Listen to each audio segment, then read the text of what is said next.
Give a hand to Sean. Hey, everybody. You're right, it does feel like, I'm like, okay.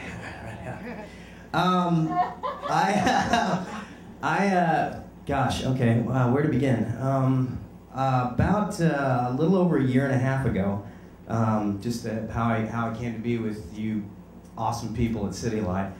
About a year and a half ago, I was directing this TV pilot and, you know, drinking a bottle of, no kidding here, as you guys who've been to the stand-up show remember, I would drink a bottle of whiskey a day, Jim Beam, or whatever was in front of me.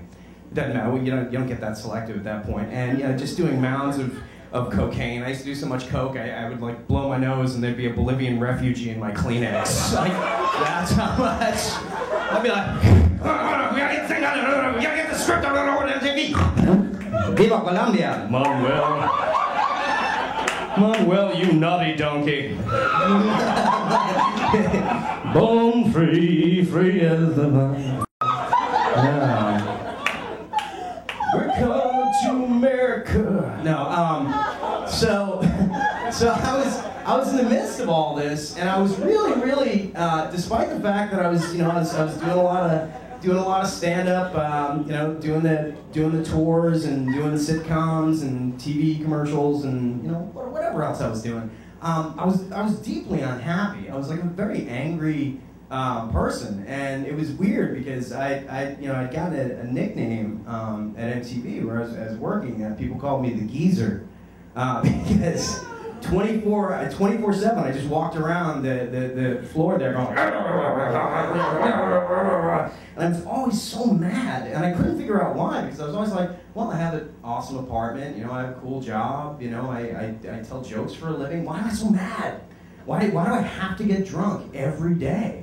And because I functioned really well, even when I was drunk or on coke or whatever, you know, my agent, my manager were like, well, he's still funny, come on, keep him going. And so there I'd be on stage being like, you know what else is an amazing thing about women drivers? Ladies and gentlemen, give it up for them.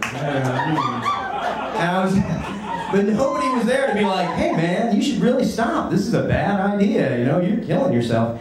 So meanwhile, back on the farm, so I'm directing this TV pilot, and I'm in my, sitting there, get this guy over here, where are my extras, And amidst a couple of the actresses that were on the set that day was Suzanne Higgins, who is just, you are an angel. You saved my life, Suzanne. And I'm about to tell everybody here how you did, really. But I met Suzanne, and unlike most of the other actresses who were on the set, they're all like, oh, hey, are you the director? Wow. And like, you know, of course, being a dude, I'm like, yes, when I'm not working with this famous guy and this famous guy, I do 1,000 push-ups or whatever I say. But I noticed with Suzanne, there was just there was just like this warmth and sincerity, and this niceness, and this sense of place, like a gyroscope in her chest that was immovable, but really kind and sweet. And of course I was kind of like, what's this? This one smiles all the time. And all I wanted to say to her is like, hey sweetheart, where do you get your ecstasy? Because it seems like you're rolling right now. No, she was just really happy. And so, after working on the set that day, me and Suzanne and Tiffany Clown, another member of City Light, we became really good friends. And after we were hanging out a bunch of times, they were like, you know what, you should come to City Light, you've got to see Pastor Boyan, you got to check this out, you would love it, he's so funny and so inspiring, and the band is amazing. And of course, as you and I, I was like, oh, church, I don't do church, and I grew up Catholic, now the fire and brimstone, I'm not into that. So they brought me here. How do you say no to those two girls? Like, they're like, please? I'm like, yes.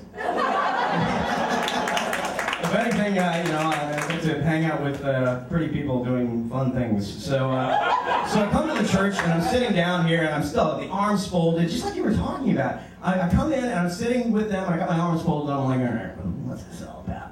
And then I see this band rocking out like it's the band's last waltz. Like it was like watching the Fillmore. It was literally like I kept waiting for it. Ladies and gentlemen, Robert Plant. And I was like, look, this music's amazing. This is good music. Like I would buy this CD. And everybody was singing along, and everybody was like so happy and whatnot. And I was like, oh, okay, this is cool. And then Boyan comes up on stage, and it was a stage. I was never thinking these terms, but he gets up and you know he's preaching and he's testifying and whatnot, and all I kept thinking was, this guy's good. I mean, this guy's George Carlin good.